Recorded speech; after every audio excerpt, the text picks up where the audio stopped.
Hai, minasang, ohayo gozaimasu. Masih bersama kami ya, Hamaren. Hari ini kita akan belajar Daikyuka atau bab 9.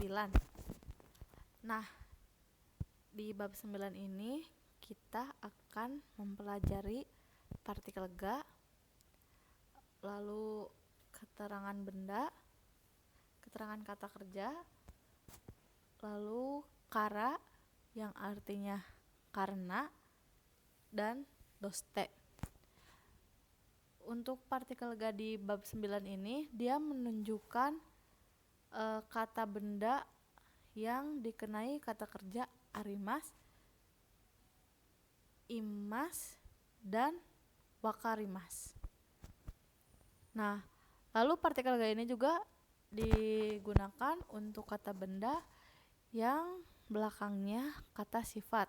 Jadi untuk menjelaskan kata sifat dari suatu benda tersebut. Lalu ada tingkatan keterangan ya. Lalu kalau untuk kara fungsinya untuk menjelaskan suatu alasan. Dan doste fungsinya untuk bertanya, yang artinya kenapa. Jadi untuk pertanyaannya doste dan jawabannya menggunakan kara. Gitu ya. Oke. Untuk yang pertama kita akan mempelajari nani ga arimas. Nah, seperti yang udah dipelajari di bab sebelumnya, kalau kata benda yang dikenai kata kerja itu partikelnya o ya. Tetapi tidak untuk arimas, imas, dan wakarimas. Kalau untuk arimas di sini partikel yang dikenai oleh kata kerja sebelum kata bendanya itu ga, bukan o ya. Jadi untuk arimas sendiri ini artinya ada dan digunakan untuk menunjukkan keberadaan benda mati. Jadi arimas itu untuk menunjukkan keberadaan benda mati. Partikelnya menggunakan ga. Benda mati itu contohnya ya, misalkan ada kursi, meja, buku, mobil, sepatu, itu benda mati ya. Jadi di sini contohnya ada hongga arimas. Hongga arimas artinya ada buku. Jadi kalau arimas itu bukan o ya partikelnya, tapi ga. Hongga arimas, ada buku. Sukuega arimas, ada meja. Isuga arimas, ada kursi. Kurumaga arimas, ada mobil. Jadi arimas itu ada dan partikelnya menggunakan ga dan fungsinya untuk menunjukkan keberadaan benda mati. Nah, kalau ada benda mati pasti akan ada benda hidup. Nah, untuk benda hidup di sini akan ditunjukkan dengan kata kerja imas. Oke. Akan ditunjukkan dengan kata kerja imas. Partikelnya sama ya, ga. Cuman bedanya kalau arimas tadi untuk kata benda, kalau imas untuk kata benda hidup. Arimas mati, imas hidup. Contoh kata benda hidup itu kayak kita manusia, terus hewan ya kayak kucing, anjing, tikus, itu benda hidup. Oke. Rumusnya masih sama, kata benda ditambah partikel ga ditambah imas gitu. Contohnya ini kanji neko ya. Neko ga imas artinya ada kucing. Atau kita mau kasih contoh di sebelah sana atau di sana ada Rizky.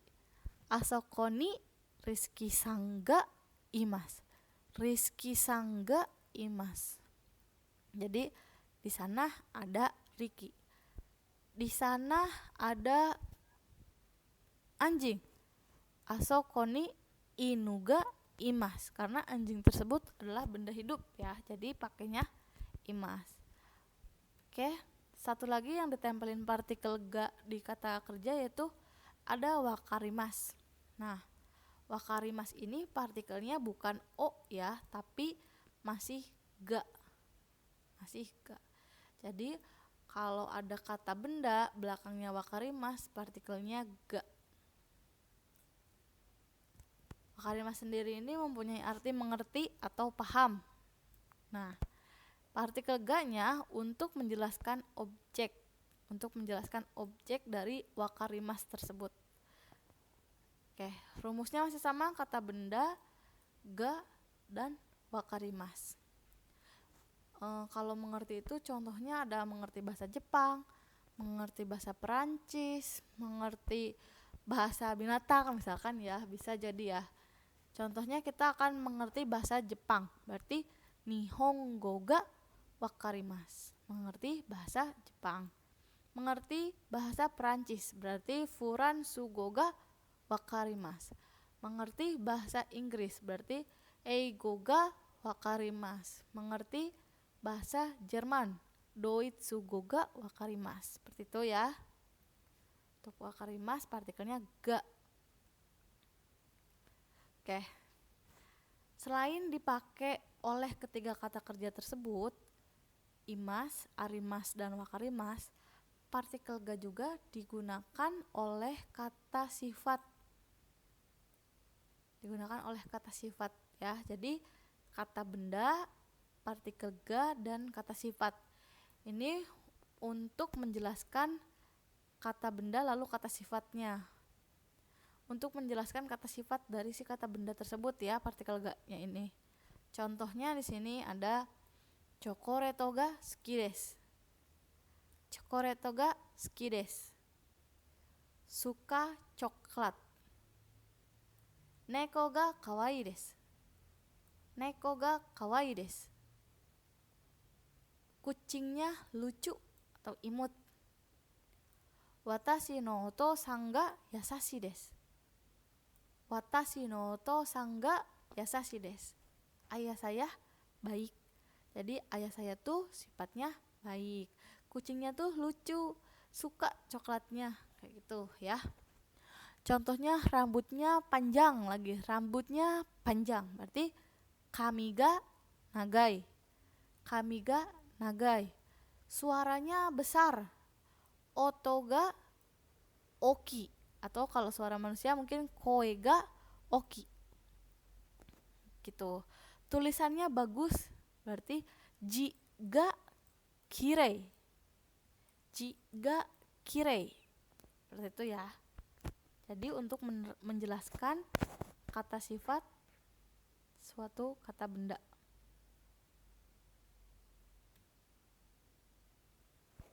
Oke, selanjutnya ada keterangan untuk kata kerja. Nah, keterangan untuk kata kerja itu di sini ada yang menunjukkan tingkatan dan ada yang menunjukkan kuantitas. Kita pelajari dulu yang menunjukkan tingkatan ya. Nah, kalau orang mengerti itu, kan mengerti itu ada banyak artiannya ya. Ada mengerti banget, ada ngerti sedikit doang kayak gitu. Jadi di Jepang juga sama ada tingkatannya. Ada yoku, daitai, sukoshi, amari, zengzeng. Ini kata keterangan untuk menunjukkan tingkat. Yoku, daitai, sukoshi, amari, zengzeng. Kita pelajari dulu dari yang paling atas, yaitu yoku. Kalau panahnya lebih ke atas, berarti itu dia lebih mengerti atau lebih baik ya. Yoku di sini bisa diartikan dengan baik. Di sini contohnya ada yoku wakarimasu. Yoku wakarimasu di sini artinya mengerti dengan baik. Mengerti dengan baik. Daitai wakarimasu. Daitai wakarimasu karena dia ada di bawah yoku, jadi daitai wakarimasu itu rada-rada mengerti, kebanyakan mengerti. Itu ya. Kalau yoku mah mengerti dengan baik, kalau daitai mah kebanyakan ngerti sih, rata-rata ngerti sih gitu. Nah, kalau sukoshi Sukoshi wakarimas ini ya, berarti dia sedikit mengerti. Dia ngerti sih, tapi nggak ngerti-ngerti banget. Kalau amari wakarimasen, sebenarnya amari dan sukoshi ini sama. Hanya saja kalau sukoshi belakangnya diikuti dengan bentuk positif atau yang mas-mas itu ya, mas atau des. Kalau yang amari diikuti dengan bentuk negatif atau yang maseng-maseng. Tapi kalau dalam makna sih sebenarnya hampir sama ya. Sukoshi wakarimas, sedikit mengerti. Amari wakarimasen artinya tidak terlalu mengerti. Amari wakarimasen itu tidak terlalu mengerti. Sukoshi wakarimas itu sedikit mengerti. Jadi sama ya, hampir sama. Nah, yang terakhir di yang panah paling bawah itu ada zeng-zeng. Kalau zeng-zeng itu sama sekali tidak mengerti sedikit pun. Itu menggunakan zeng-zeng. Nah, dan zeng-zeng itu sama kayak amari, harus diikuti dengan bentuk negatif. Ya, harus diikuti dengan bentuk negatif zeng-zeng itu. Di sini contohnya bagaimana? Misalkan contohnya saya ngomong bahasa Jepang. Terus ketika kalian bisa mengartikan semua yang saya ucapkan, misalkan saya ngomong bahasa Jepangnya panjang kali lebar misalkan ya, tapi kalian mengerti semua yang saya omongkan dan kalian bisa menjawab, berarti kalian ada di tingkatan yoku wakarimas, ngerti banget, mengerti dengan baik ya. Tapi kalau kalian ya sih kebanyakan yang ngerti daripada yang gak ngertinya, yang gak ngertinya cuma 1, 2, 3 gitu, berarti itu masuk ke daitai wakarimas, jadi lebih banyak yang mengertinya gitu ya. Nah, kalau misalkan ngertinya cuman ininya aja gitu, cuman ininya aja, yang selebihnya enggak ngerti, berarti itu masuk ke sukoshi wakarimas. Nah, untuk amari karena sama dengan sukoshi, jadi sama juga ya, ngertinya cuman sedikit. Jadi contohnya kayak misalkan saya ngomong apa, kalian cuma ngerti 1 patah 2 patah kata, berarti itu amari wakarimasen. Nah, kalau untuk zeng-zeng, saya ngomong apa, kalian sama sekali nggak nangkep, berarti itu zeng-zeng wakarimasen. Sama sekali nggak ngerti artinya apa yang saya omongin, berarti zeng-zeng wakarimasen gitu ya. Nah, untuk kuantitas ini biasanya pakai yang si arimas ini. Si arimas kata kerjanya ya biasanya. Contohnya di sini panah yang paling atas itu ada takusang. Takusang arimas. Takusang arimas berarti artinya ada banyak. Sukoshi arimas berarti artinya ada sedikit. Lalu amari arimasen berarti tidak terlalu ada gitu. Zeng-zeng arimasen berarti sama sekali tidak ada. Masih sama dengan yang menunjukkan tingkat, kalau yang panahnya paling atas berarti dia yang banyak gitu, atau yang adanya paling banyak. Kalau yang bawah berarti dia tidak punya atau tidak terlalu punya gitu ya. Contohnya gimana yang menunjukkan kuantitas? Misalkan saya baru gajian. Ketika saya baru gajian dan saya tidak punya tunggakan apapun, okane saya atau uang saya takusang arimas, ada banyak. Tapi ketika sudah memasuki pertengahan bulan, uangnya sudah terpakai, itu tinggal sisa sedikit lagi, berarti sukoshi arimas. Sukoshi arimas ya. Ada sedikit lagi. Tapi kalau sama ya, sukoshi arimas sama amari arimasen. Cuman kalau amari arimasen menggunakan bentuk negatif ya. Jadi enggak terlalu punya uang dia tuh. Tidak terlalu punya uang. Kalau zeng-zeng arimasen ini sama sekali sudah tidak punya uang. Contohnya kalian pengen beli minum aja sampai mikir dulu karena sama sekali nggak punya uang gitu, mau pinjam ke siapa, itu okane ga zeng-zeng arimasen. Sama sekali tidak punya uang. Seperti itu ya. Nah, jadi yang harus diingat di sini sukoshi dan amari itu memiliki arti atau makna yang mirip, tapi amari itu diikuti dengan bentuk negatif. Jadi yang diikuti bentuk negatif itu ada dua, amari dan zeng-zeng. Itu harus diikuti dengan bentuk negatif. Ya. Oke. Sekarang yang terakhir ada partikel kara. Nah, partikel kara di sini artinya karena ya, digunakan ketika kita menjelaskan sebab atau alasan. Ketika kita menjelaskan sebab atau alasan. Oke. Cara pakainya, kara itu cara penggunaannya dia harus diletakkan di akhir kalimat. Di akhir kalimat ya. Kalau misalnya di sini ada dua kalimat, berarti dia harus diletakkan di akhir kalimat dulu. Entah itu di kalimat yang pertama, entah itu di kalimat yang kedua. Ciri-ciri akhir kalimat itu minasang tahu semua ya, yang belakangnya ada mas atau desnya. Itu ciri satu kalimat. Yang terakhirnya ada mas atau desnya. Ya. Oke. Kalau di sini menggunakan dua kalimat bagaimana? Ya, gampang. Rumusnya tinggal kalimat 1 kara kalimat 2. Kalimat 1 itu biasanya alasannya. Kalimat 2 itu biasanya akibatnya. Ya. Kalimat 1 atau pertama yang ditempel kara itu alasannya. Yang kedua yang ditulis setelah kara ini adalah akibatnya.